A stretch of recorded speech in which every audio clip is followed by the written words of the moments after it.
Hello, and welcome to the Peer Education Advisor in the Virtual Space video. My name is Rachael Novick, and I serve as the Coordinator of Peer Education Initiatives and Training Programs at NASPA. This video is designed to help peer education advisors move to the virtual space during this time, while continuing to do their work and engage their peer educators. Let's get started. Research continues to show us that peer educators play a very important role on campus for communicating with students about tough topics. Students are more likely to listen to their peers than professional staff, and the students view peer educators as a credible source. Moving to a virtual space shouldn't change this research. Well-trained peer educators are our best resource of getting evidence-based information, like discussed in the previous videos, out to the student population. They are in tune with how the students are doing and how the students are accessing information and accessing each other. They are aware of the needs and what support they might need. Each institution is different. Just like on campus, your specific needs and outlets will be different from each other. Work with your peer educators to come up with the best way to educate and engage their peers from campus during this time. Peer education groups vary greatly in type. Every peer education group is created with different needs in mind. The types of groups listed on the screen are not exhaustive, but are some of the most common types of peer education groups that we tend to see on campus. As we go through these different types, we can think about how each one can be moved into the virtual online environment. Naturally, some of these types of groups will be a lot easier to maintain efforts online than others. Our first one is one-on-one or peer-to-peer consultancy, sometimes known as peer counselors. This is where peers meet individually with students, and these are highly structured programs. These types of one-on-one meetings can still be done virtually through a private video line. Next is our targeted group educational programming. This is when peers program on topics specifically aimed at small groups or passive programming like campaigns and tabling. This can still be done through virtual programming and utilizing technology to get messages out. Next, we have advocacy groups. Advocacy groups work around changing the campus and community environment and policies, such as tobacco policies. These groups can continue to work with campus partners to engage in policy shift as well as social norming online. Peer theater is where peers who are trained to conduct interactive scenarios engage students in educational dialogue. This can also still be done, utilizing maybe a video platform like YouTube or social media. Many of your groups will fall into what we call a hybrid model. This is where your peers do a variety of the work that I just spoke about and not one exclusively. It's important to note that none of these groups will operate the same as they did on campus. Things have changed, and so will your expectations. Your peer groups can still do great work. I will be referring back to these types of groups and how to make them work throughout the video discussion. When we look at the social ecological model, we normally see college as a protective factor with many policies, services, and programs in place to promote student success. With the sudden shift of leaving campus, a question is, how can we continue to utilize this model with policies, services, and programs to keep students engaged and protected in a virtual space? We can continue to reach out to our students and utilize them by looking at different levels of the model. For example, let's look at the individual level first.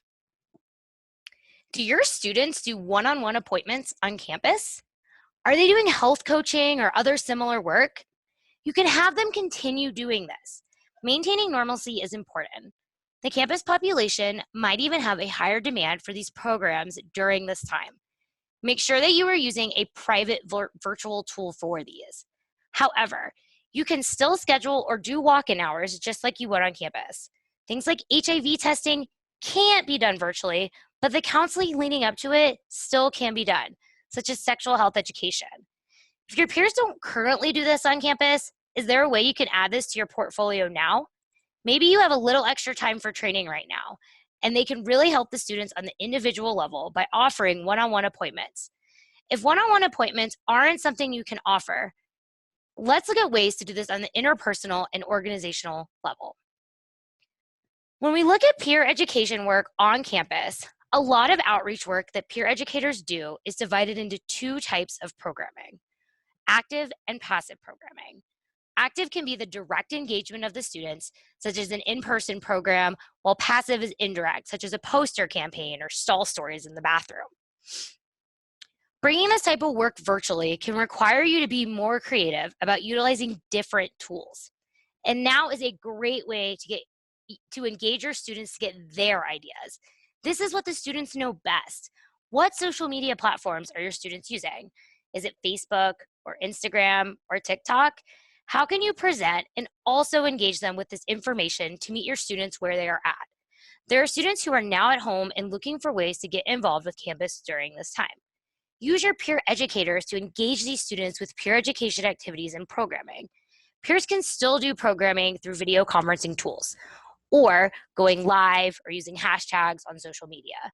They can continue with wellness programming that they did before, or create new programming based off the new normal that they are now in. They can teach students different skills, such as resume building, during this time as well. While thinking about what to program on, remember active and passive programming. How can you still be evaluating all of these programs? Let's think about the larger community and policy levels. From the community level, we can have our students utilize social norming techniques. What is the new normal for your students?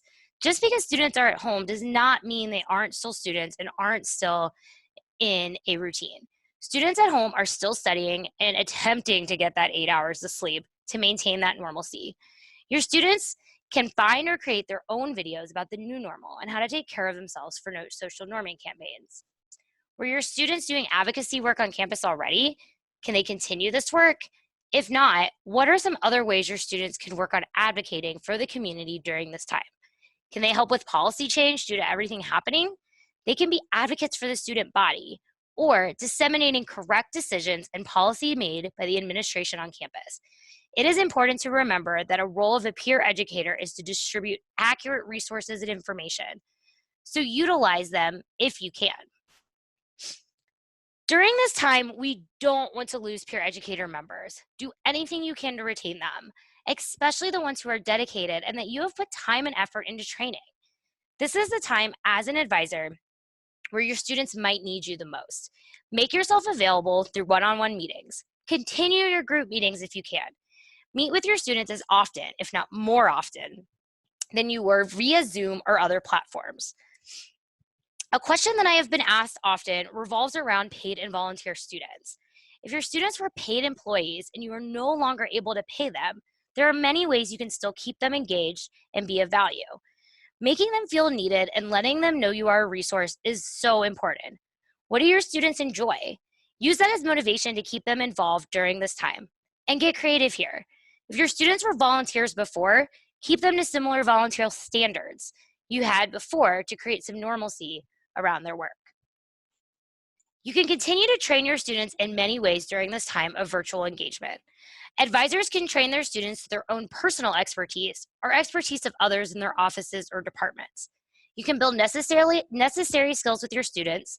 You can work with them on resume, interview, or other professional skills. Also, working on public speaking or other peer educational skill sets would be a great addition. This is also a great time to teach your students about how to do evidence-based research on programming, if you haven't done so already. As always, NASPA offers the Certified Peer Educator Training. This training is still available online during the pandemic. Advisors can utilize our self-paced Train the Trainer and train their students online via platforms like Zoom. NASPA will soon be offering an online self-paced CPE training for students to also utilize during the pandemic. I have had many peer education advisors reaching out to me and asking, what's an example of what my students can do? And in addition to that question, many have offered tips, so thank you. Here are some ideas that have been discussed, but as I mentioned in this video, get creative. What works for you and your students? Some examples include having your students evaluate your current programming efforts. Maybe it's finally time to change or improve them, or going through evaluations from the past semester or a year. You can improve your programs based off of those. You can also do research and create new programming as well. Utilize NASPA's office hours to engage with other peer education advisors so you can share ideas and help each other out. We are all one big community. On behalf of NASPA, thanks for watching. Please don't hesitate to reach out to me with any questions or concerns. Thanks.